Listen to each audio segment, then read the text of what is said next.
अस्सलामु अलैकुम रहमतुल्लाहि व बरकातुहू। मक्के की तपती रेत, सूरज आग बरसा रहा था। एक सियाहफाम गुलाम बिलाल बिन रबाह उमैया खलफ के घर में काम करता था। गुलामी करता था। लोग इसे कमतर समझते थे, लेकिन इसके दिल में ईमान की एक चमक थी जो दुनिया की किसी जंजीर से दब नहीं सकती थी।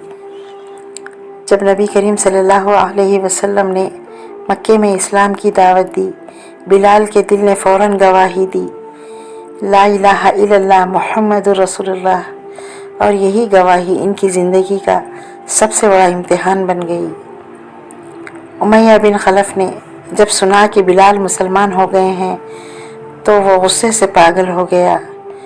इसने बिलाल को मक्के की गर्मी में नंगी ज़मीन पर लिटा दिया, सीने पर भारी पत्थर रखवा दिया और कहता, बिलाल मोहम्मद का नाम छोड़ दे।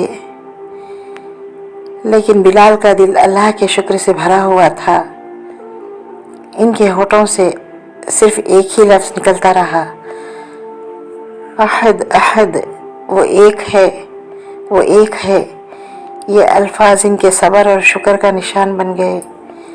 दर्द के आलम में भी वो ये नहीं कहते कि या अल्लाह क्यों, बल्कि कहते, शुक्र है ऐ अल्लाह, तू एक है, मैं तेरा बंदा हूँ। एक दिन हज़रत अबू बकर सिद्दीक़ रज़ियल्लाहु अन्हु का वहाँ से गुज़र हुआ। इन्होंने देखा कि बिलाल को ज़मीन पर लिटाया गया है। इनके जिस्म पर ज़ख्म है मगर दिल मुतमईन है। हज़रत अबू बकर ने कहा, उमैया, क्या तुम इस शख्स के साथ इतनी ज़्यादती करते हो जो सिर्फ अपने रब को याद करता है? उमैया बोला, ये मेरा ग़ुलाम है, मैं चाहूँ तो मार दूँ। हज़रत अबू बकर ने कहा, मैं तो इसे ख़रीद लेता हूँ। और यूँ इन्होंने बड़ी रकम देकर बिलाल को आज़ाद कराया। जब बिलाल आज़ाद हुए तो आसमान की तरफ हाथ उठाकर कहा, ऐ अल्लाह, मैं ग़ुलाम था, तूने आज़ाद किया। मैं बेसहारा था, तूने सहारा दिया।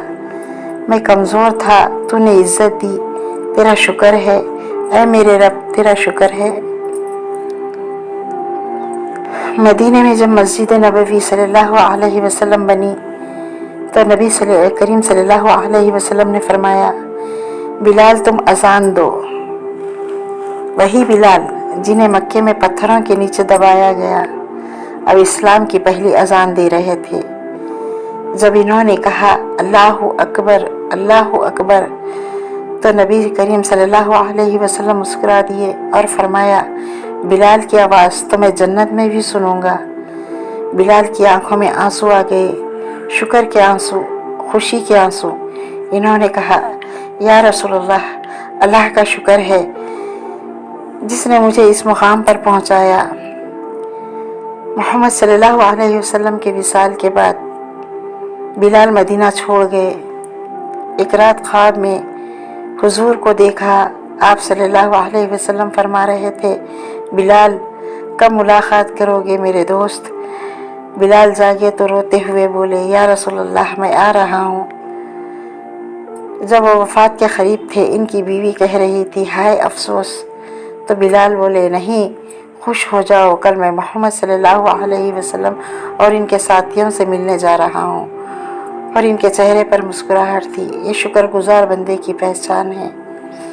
बिलाल ने हमें सिखाया कि शुक्र सिर्फ खुशी में नहीं, तकलीफ़ में भी होता है। जब इंसान सब कुछ खो दे फिर भी अल्लाह का शुक्र अदा करे तब वो बिलाल बनता है। अल्लाह ऐसे बंदों को दुनिया में भी इज़्ज़त देता है और आखिरत में भी। हज़रत बिलाल के सफ़र जैसे दिल को छू लेने वाली रूहानी वाक़यात के लिए सब्सक्राइब कीजिए, मेरे चैनल को ज्वाइन कीजिए ताकि ये नेकी का सिलसिला आगे बढ़ता रहे।